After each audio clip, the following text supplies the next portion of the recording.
அஸ்ஸலாமு அலைக்கும் ஃப்ரெண்ட்ஸ், எல்லோரும் எப்படி இருக்கீங்க? அல்ஹம்துலில்லாஹ் நாங்கள் எல்லோரும் நல்லாயிருக்கோம். நீங்களும் நல்லா இருப்பீங்கன்னு நினைக்கிறேன். நான் இன்றைக்கி வீடியோவில் வாழைப்பழம் வச்சு பிள்ளைங்களுக்கு பிடித்த மாதிரி ஒரு சூப்பரான பேன் கேக் மாதிரியே நான் வந்து செய்ய போகிறேங்க.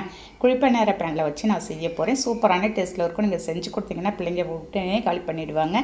இப்போ வாங்க எப்படி செய்கிறான்னு பார்க்கலாம். ஃபஸ்ட்டு ஒரு மிக்ஸி ஜாரில் அதுக்கு வந்து ஒரு முட்டை நான் சேர்த்துக்கிறேங்க. ஒரு 2-3 பிள்ளைங்க சாப்பிட்லாம், அந்த அளவுக்கு தான் நான் வந்து செஞ்சிட்ருக்கிறேன். ஒரு முட்டையை உடச்சி ஊற்றிட்டு நம்ம அதோடையே இப்போ என்ன செய்ய போகிறோம், ஒரு வாழைப்பழம் நான் வந்து செவ்வாழைப்பழம் எடுத்திருக்கேன். நீங்கள் செவ்வாழையிலே செய்யுங்க, டேஸ்ட்டு நல்லா அருமையாக இருக்குங்க. நல்லா கனிஞ்ச பழமாக பார்த்து எடுத்துக்கோங்க. அது சின்ன சின்னதாக கட் பண்ணி நான் வந்து ஒரு மிக்ஸி ஜாரில் சேர்த்துட்றேன். பாருங்கள், சேர்த்துட்டு இப்போ அதோடய ஒரு 1/2 கப் அளவுக்கு மைதா மாவு சேர்த்துக்கிறேங்க. உங்கள்கிட்ட எந்த மாவு இருந்தாலும் நீங்கள் சேர்த்துக்கலாம். அதில் ஒரு 1/4 கப் அளவுக்கு நாட்டு சர்க்கரை சேர்த்துக்கலாம். ஸ்வீட்டு வந்து எங்கள் வீட்டில் கம்மியாக சாப்பிடுவாங்க அப்படின்றதுனால ஒரு 1/4 கப் அளவுக்கு சேர்த்துருக்கேன். உங்களோட கூடுதலாக சாப்பிடுவாங்க அப்படின்னாக்கா கொஞ்சம் கூடுதலாகவே சேர்த்துக்கலாம். ஒரு பிஞ்ச் அளவுக்கு சமையல் சோடாவும் ஒரு பிஞ்ச் அளவுக்கு உப்பு சேர்த்துட்டு காய்ச்சி ஆற வச்சு எடுத்து வச்சுருந்தா பசும்பால் எடுத்து கொஞ்சமாக சேர்த்துக்கலாங்க. ஒரு டம்ளர் எடுத்துருக்கேன், அதில் ஒரு 1/2 டம்ளர் தான் சேர்த்துருக்கேன் நான். ஃப்ளேவர்க்கோசரம் ஒரு ஏலக்காய் சேர்த்துட்டு நல்லா நைஸான ஒரு கன்சிஸ்டன்சிக்கு அரைச்சி எடுத்துகிட்டு வந்துடுங்க. பாருங்கள், இந்த மாதிரி நல்லா நைஸாக அரைச்சிட்டு ஒரு பவுலில் எடுத்து நான் வந்து ட்ரான்ஸ்ஃபர் பண்ணிடுறேங்க. இந்த வாழைப்பழம் நமக்கு எல்லாமே நல்லா அரைஞ்சி வரணும், அப்போ தான் உங்களுக்கு வந்து டேஸ்ட் வந்து நல்லா அருமையாக இருக்கும். ஒரு கரண்டியால் எடுத்து பார்த்தாலே நமக்கு வந்து தெரியுங்க. நல்லா ஸ்மூத்தான ஒரு கன்சிஸ்டன்சிக்கு இந்த மாதிரி அரைச்சி எடுத்துருங்க. இப்போ வந்து ஒரு குழிப்பணி அரைப்பேனை ஸ்டவ்வில் வச்சுருக்கேன். ஒரு 1/2 அளவுக்கு நம்ம வந்து ரீஃபைண்ட் ஆயில் சேர்த்துக்கலாம். உங்கள்கிட்ட நெய் இருந்தாலும் நெய் சேர்த்துக்கலாங்க. இல்லாட்டி தோசைக்கல்லை வச்சு நீங்கள் வந்து ஒரு பேன் கேக் மாதிரி கூட நம்ம வந்து ரெடி பண்ணிக்கலாம். நல்ல ஒரு சூப்பரான டேஸ்ட்டில் இருக்குங்க. நம்ம சூடாக செஞ்சு சாப்பிடும்போது குழந்தைங்களுக்கும் நல்லா நம்ம இனிப்பு போட்டு செஞ்சுருக்கிறதுனால எல்லாமே நல்லா விரும்பி சாப்பிட்ருவாங்க. அவ்வளோ அருமையான டேஸ்ட்டில் இருந்துச்சு.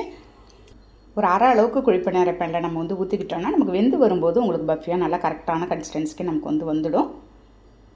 பாருங்கள், லோ ஃப்ளேமில் வச்சுருங்க, பட்டுன்னு உங்களுக்கு வந்து கருகனா மாதிரி ஆகிடுங்க. இந்த மாதிரி ஆப்போசிட் சைடும் நம்ம வந்து திருப்பி போட்டுக்கலாம். நல்ல ஒரு சாஃப்டாக பஃபியாக அவ்வளோ சூப்பராக வந்துருந்ததுங்க. சிம்பிளாகவும் செஞ்சிடலாம், ஈஸியாக. அதே சமயம் நம்ம வீட்டில் இருக்க பொருளை வச்சே நம்ம வந்து ரெடி பண்ணிடலாம். வாழைப்பழம் இருந்தால் மட்டும் போதுங்க. அவ்வளோதான், கருக விட்டுறாத. இந்த மாதிரி நீங்கள் ஆப்போசிட் சைடும் திருப்பி போட்டு நம்ம வந்து எடுத்துட வேண்டியது தான். இந்த லீவ் டைமில் குழந்தைங்களுக்கு ஒவ்வொரு ஸ்நாக்ஸ் ரெசிபியாக நான் வந்து செஞ்சு நம்ம வீடியோவில் போட்டுட்ருக்கேன். நீங்களும் அதேமாதிரி ட்ரை பண்ணி கொடுத்து பாருங்கள். குழந்தைங்களுக்கு ரொம்ப பிடிச்சி சாப்பிட்ருவாங்க, விரும்பி சாப்பிடுவாங்கங்க. அவ்வளோதான், பொன்னிறமும் ஆனதும் நான் வந்து எடுத்துட வேண்டியதான். இதேமாரி செகண்ட் பேட்ச் ஒரு டைம் வந்தது, அவ்வளோதாங்க. எடுத்து அப்படியே வச்சிடலாம். இப்போ செகண்ட் பேட்சும் நான் அதே மாதிரியே ஊற்றிட்டுருக்கிறேன்.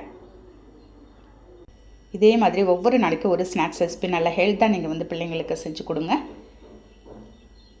அவ்வளோதான், செகண்ட் பேட்சும் அப்படியே திருப்பி போட்டுட்டேங்க. இதே மாதிரி எல்லாத்தையும் நம்ம வந்து எடுத்துட வேண்டியதான். இப்போ சூடாக எடுத்து நம்ம சாப்பிட்டு பார்க்கலாம் டேஸ்ட் எப்படி இருக்குன்னு. கையில் எடுக்கும்போதே அவ்வளோ ஒரு சாஃப்டாக இருந்துச்சு தெரியுமா? பாருங்கள், அந்த இனிப்பு சுவையோடு நம்ம எடுத்து சாப்பிடும்போது சூப்பரான டேஸ்ட்டில் இருந்துச்சு. இனிப்பு பத்தலை அப்படின்ட்டாக்கா நீங்கள் கூடுதலாக கூட கொஞ்சம் இனிப்பு சேர்த்துக்கலாம். கண்டிப்பாக இந்த ரெசிபியை குழந்தைங்களுக்கு நீங்களும் செஞ்சு கொடுங்க. இந்த வீடியோ பிடிச்சிருந்தா அப்படியே லைக் பண்ணிவிட்டு ஷேர் பண்ணுங்கள். நாளைக்கு பார்க்கலாம். பாய்.